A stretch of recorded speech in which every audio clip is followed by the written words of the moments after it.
Hello everyone, welcome to world channel. तो guys, आज के इस वीडियो में हम जानेंगे बिंदुसार के पारिवारिक जीवन के बारे में। उनका शासन कहाँ तक था और उनको चाणक्य के प्रति घृणा क्यों थी। उनके पुत्र अशोक पर की गई जो भविष्यवाणी थी वो क्या थी। बिंदुसार की मृत्यु के बाद उनका उत्तराधिकारी कौन बना। तो आज के इस वीडियो में हम ये सारा कुछ जानेंगे। तो वीडियो को बिना स्किप किए पूरा अंत तक जरूर देखें। और अगर आप चैनल पर नए हैं तो प्लीज़ चैनल को लाइक एंड सब्सक्राइब जरूर करें ऐसी और वीडियो को देखने के लिए। तो बात है आज से लगभग 2400 वर्ष पहले की, जब प्राचीन भारत में मौर्य साम्राज्य का राज हुआ करता था। मौर्य साम्राज्य का पूरी दुनिया में नाम प्रसिद्ध था। प्राचीन भारत के सम्राट चंद्रगुप्त मौर्य को एक पुत्र की प्राप्ति हुई जिसका नाम था बिंदुसार। बिंदुसार एक मौर्य सम्राट थे जिन्होंने 297 ईसा पूर्व से लेकर 273 ईसा पूर्व तक प्राचीन भारत पर राज किया। उनका जो जन्म था वो 320 ईस्वी पूर्व में पाटलिपुत्र में हुआ था।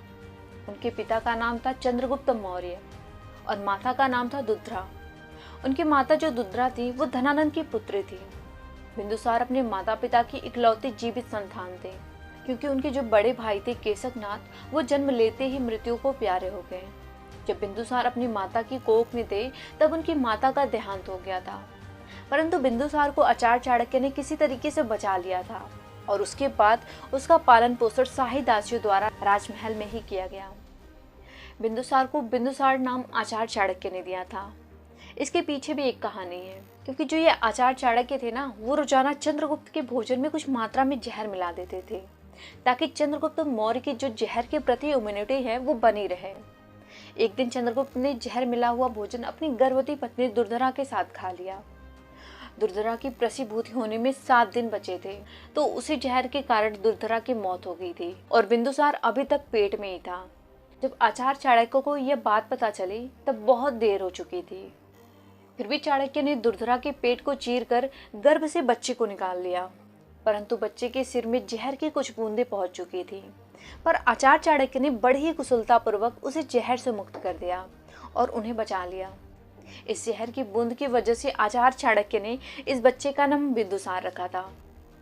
तो चलिए अब ये जानते हैं कि बिंदुसार का पारिवारिक जीवन कैसा था। बिंदुसार जो थे वो 16 महिलाओं के साथ विवाह किए थे, जबकि चंद्रगुप्त ने 2 महिलाओं से विवाह किए हैं। बिंदुसार के 101 पुत्र थे, जिनमें अशोक, बिताशोक और सुसीम का नाम प्रचलित रहा। अशोक और बिताशोक दोनों एक ही माता के पुत्र थे। उनकी माता का नाम सुभद्रांगी था, जो एक ब्राह्मण थी। जब सुभद्रांगी का जन्म हुआ था तब एक ज्योतिषी ने यह भविष्यवाणी की थी कि उसका जो पुत्र होगा वो महान राजा बनेगा। जब सुभद्रांगी बड़ी हो गई तो उन्हें एक दिन उनके जो पिता थे वो पाटलिपुत्र में बिंदुसार के महल में लेकर गए।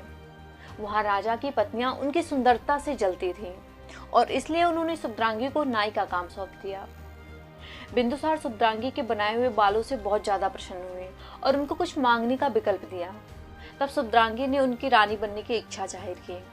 बिंदुसार ने पहले सोचा कि वह निम्न वर्ग की लड़की है, फिर बाद में पता चला कि यह ब्राह्मण है, तो दोनों ने विवाह कर लिया। तो वही सुभद्रांगी के 2 पुत्र हुए, अशोक और बिताशोक। पर अशोक जो थे ना, उनके पिता उनको पसंद नहीं करते थे।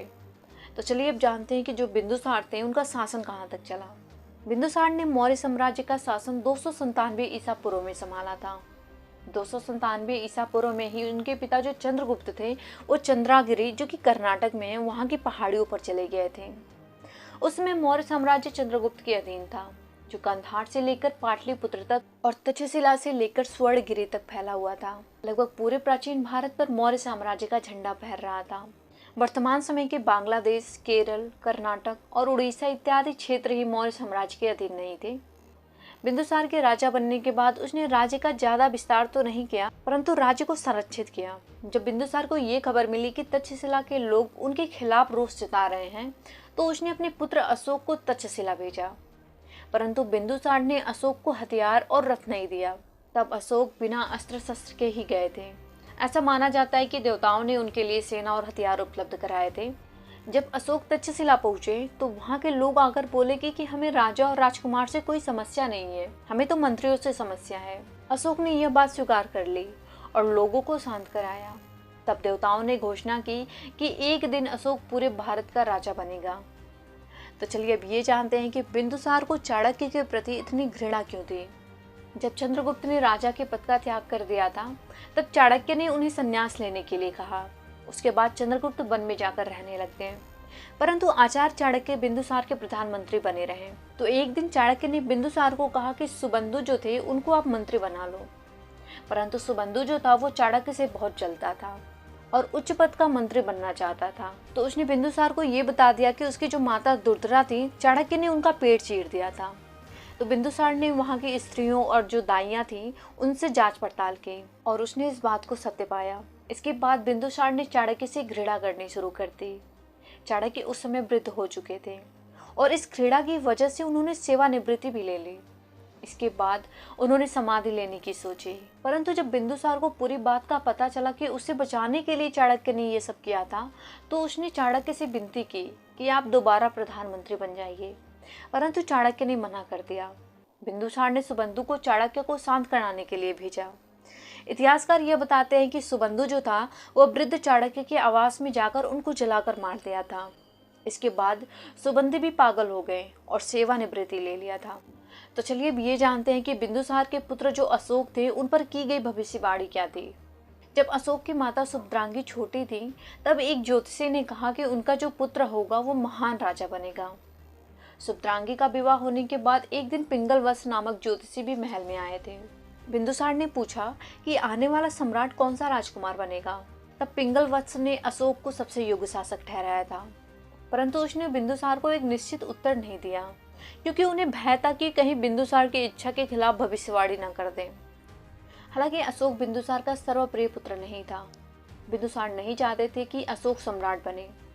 उनका सर्वप्रिय पुत्र सुसीम था, वो चाहते थे कि सुसीम सम्राट बने। तो चलिए अब ये जानते हैं कि बिंदुसार की मृत्यु कैसे हुई। बिंदुसार मौर्य की मृत्यु 270 ईसा पूर्व को पाटलिपुत्र में हुई थी। उनकी मृत्यु का मुख्य कारण उनकी कमजोर स्वास्थ्य स्थिति थी, जिसके उपरांत वे ज़्यादा बीमार पड़ गए और उनका देहांत हो गया। बिंदुसार ने 297 ईसा पूर्व से 273 ईसा पूर्व तक प्राचीन भारत पर मौर्य साम्राज्य के शासक के रूप में लगभग 27 वर्षों तक शासन किया। उन्होंने अपने राज्य के विस्तार पर ज़्यादा ध्यान न देकर संरक्षण पर दिया था। उस समय उनका जो साम्राज्य था वो पहले से ही बहुत बड़ा था। बिंदुसार की मौत के बाद जो उनका उत्तराधिकारी बना था वो अशोक बना था। तो अशोक के बारे में मैंने अलग से एक वीडियो बना दी है, तो उस वीडियो का जो लिंक है मैंने नीचे डिस्क्रिप्शन बॉक्स में दे रखा है, आप वहां से वो पूरी वीडियो देख सकते हैं। क्योंकि अगर मैं वो भी वीडियो इसमें बना देती तो ये वीडियो बहुत बड़ी हो जाती, इसलिए मैंने अलग से वो वीडियो पहले बना रखी है। तो आप नीचे डिस्क्रिप्शन बॉक्स में होगा वो लिंक, आप देख लीजिए अशोक कैसे उत्तराधिकारी बना था। वैसे आशा करती हूँ आपको ये वीडियो पसंद आई होगी। अगर पसंद आई हो तो प्लीज़ लाइक और सब्सक्राइब जरूर करें। धन्यवाद।